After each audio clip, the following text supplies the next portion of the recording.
નમસ્તે દર્શક મિત્રો, મારું ભાવેણા ચેનલમાં આપનું હાર્દિક સ્વાગત છે. છોટાઉદેપુરની ગાયત્રી નર્સિંગ કોલેજના વિદ્યાર્થીઓના આંદોલન અને વિરોધ પ્રદર્શન. વિદ્યાર્થીઓએ કોલેજ પ્રશાસન અને તેમની પાસેથી નિયમ વિરુદ્ધ ફી અને ખોટી પેનલ્ટી વસૂલવામાં આવી રહી છે તેવો આક્ષેપ કર્યા સાથે લાખો રૂપિયાની ફી લેવા છતાં કોલેજમાં અભ્યાસ માટે પૂરતા શિક્ષકો નથી, હોસ્ટેલમાં ભોજનની યોગ્ય સુવિધા નથી અને સ્કોલરશિપને લગતા પણ ઘણા પ્રશ્નો છે. તેમજ વિદ્યાર્થીઓના કહેવા મુજબ સમયસર સર્ટિફિકેટ ન મળવાને કારણે તેમનું ભવિષ્ય લટકી પડ્યું છે. વિદ્યાર્થીઓ જ્યારે કલેક્ટર કચેરીએ રજૂઆત કરવા પહોંચ્યા ત્યારે પોલીસ અને વિદ્યાર્થીઓ વચ્ચે ઘર્ષણ થયું હતું, જેમાં એક વિદ્યાર્થીની ભાવુક થઈને રડતી અને આક્રોશ વ્યક્ત કરતી જોવા મળી રહી છે. અહેવાલ જયેશભાઈ ઠાકોર, કચ્છ.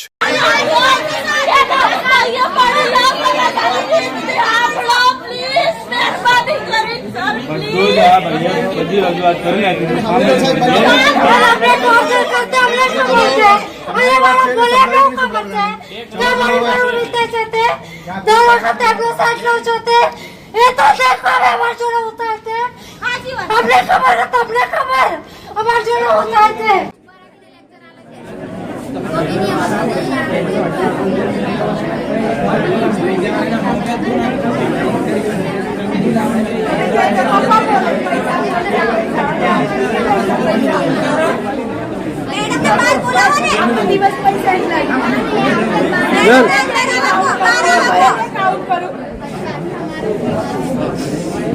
मैडम के 12 वाको